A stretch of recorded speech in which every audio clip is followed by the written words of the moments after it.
జై శ్రీరామ్. బంగ్లాదేశ్ మండుతోంది.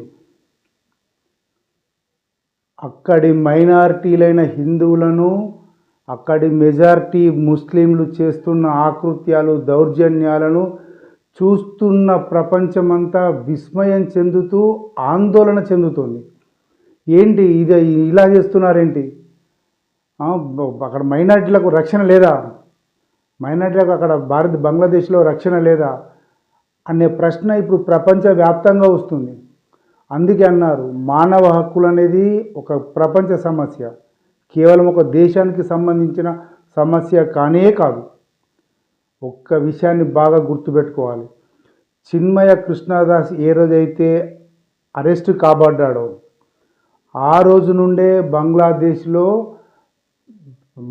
మానవీయ పతనాలు, ప్రజాస్వామ్య పతనాలు, మెజారిటీ మైనారిటీ అనే గీత గీసి అక్కడి మెజారిటీ అయిన ముస్లింలు, మైనారిటీలైన హిందువుల మీద చేస్తున్న దాడులు అంకురార్పణ అక్కడే జరిగింది.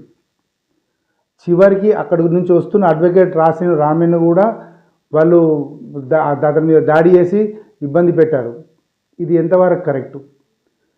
బంగ్లాదేశ్ అతి త్వరలో మరో ఆఫ్ఘనిస్తాన్ కాబోతుంది అన్న సంకేతాలు చాలా స్పష్టంగా వస్తున్నాయి.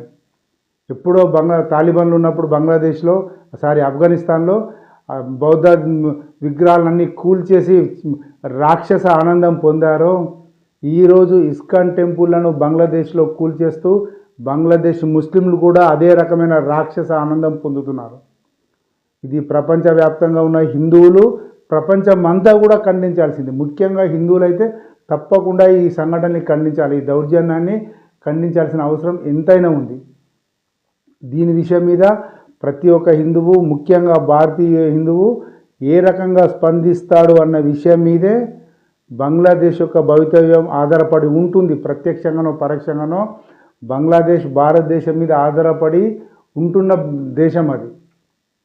అలాంటి దేశం బంగ్లాదేశ్ మన భారతదేశం సపోర్ట్ చేస్తేనే ఒక దేశంగా ఆవిర్భవించిన దేశం ఈరోజు ఇన్ని అకృత్యాలకు నిలవైపోతుంది. అక్కడ ఉన్న మైనారిటీలైన హిందువులకు రక్షణ లేకుండా పోతున్న పరిస్థితి. ఇప్పుడు అక్కడ ఉన్న హిందువుల్ని వాళ్ళు వెళ్ళగొడితే, పంపించేస్తే వాళ్ళు ఎక్కడికి వెళ్ళాలి? భారతదేశమేమో సెక్యులర్ దేశం, అమ్మో మనం అంటుకోవద్దు, వాళ్ళు ఏమన్నా చావని. అక్కడ ఉన్న హిందువులని చంపేద్దామా ఈ నేపథ్యంలో, ఈ పాయింట్ మీద?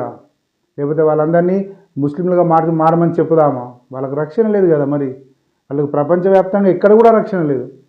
ప్రపంచవ్యాప్తంగా ఉన్న హిందువులకు ఏకైక రక్షణ కవచం, రక్షణ దేశము, రక్షణ స్థలం ఏది అంటే అది భారతదేశం. ఆ భారతదేశమే సెక్యులర్ దేశమైనా ఇంకా వాళ్ళు ఎక్కడ బతకాలా అనే ప్రశ్న కూడా చాలామంది హిందువులో వస్తున్నది. సరే, సెక్యులర్ దేశము లేకపోతే ప్రజాస్వామ్య దేశము ఇంకా అవన్నీ పక్కన పెట్టేద్దాం. అక్కడ ఉన్న మైనారిటీలైన హిందువులను కాపాడవలసిన బాధ్యత, వాళ్లకు మానసికంగా స్థైర్యాన్ని ఇవ్వాల్సిన బాధ్యత ప్రపంచంలో ఉన్న ప్రతి ఒక్క హిందువుది.